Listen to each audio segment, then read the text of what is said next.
And the Lord showed me a strategy today. That's what I was trying to remember. He showed me a strategy. This is how the enemy gets us. If you're listening, say amen. This is how he gets most of us. If you are mature, if you've been walking with the Lord for any amount of time, this is one way he will get you. This is how he gets you. So you're trying to plow through. You ever been taught that? Just plow through the warfare? Just press through. Just plow through. Just plow through. Just plow through. Just plow through. Just plow through. That was what I was taught. I came out of a church that all they taught was warfare. That's all they taught. I've been out of that church now for like 15 years, but that's all they taught. That's all they taught. Plow through. Press through. Plow through, press through. And here's the thing. You would be better off. You try to plow through, you feel like you're plowing through mud? Nothing's changing.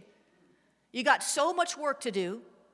You have so many things you have to deal with. So many problems surrounding you. So many people waiting for you to call them back. And we feel this pressure because there's not enough hours in the day, we say. There's not enough time to get it all done, we say. You ever felt that way, or is it just me? I know you have, because you're a professional woman, right? And what happens is we try to plow through because we say, well, I can't take the time to go sit in the presence of God. I don't have time to stop what I am doing to go spend time with him to get the strategy that will lead me out of the mess that I'm in. I don't have time to sit in his presence and wait for the wisdom on how to deal with this difficult person. I don't have time. I'm overwhelmed. I'm overloaded. I can't spare the time to get on my lunch hour and just fast and pray so that I can get the strength I need to plow through. And what happens is, because we don't stop, the enemy doesn't stop either.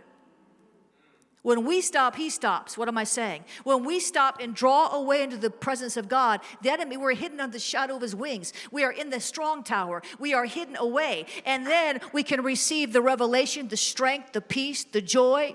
And so the Lord showed me that this morning. He says, you have to go back to what you always knew to do. Because back in the day when the warfare, before I had this many responsibilities, come on, how many of you have more responsibility now than you did 10 years ago? If you're an adult, then your answer is yes. Because the responsibilities, they just grow. Amen? All you young people in your 20s, be blessed, man. You want to be grown? That's good.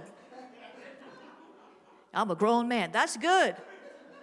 When you get grown, you have a lot more responsibility. Come on, man of God, in the you know it. He's like, that's right. He's, I'm grown, and I got a lot of responsibilities. So that's the deception. The enemy wants to keep us out of the presence of God by keeping us busy.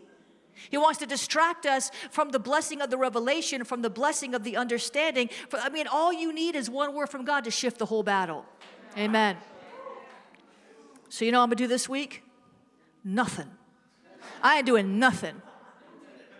I do that sometimes. I say, Lord, I am not leaving. I have a prayer chair. I am not going to get out of this chair. For any reason, except to get coffee, for any reason, until you tell me what to do.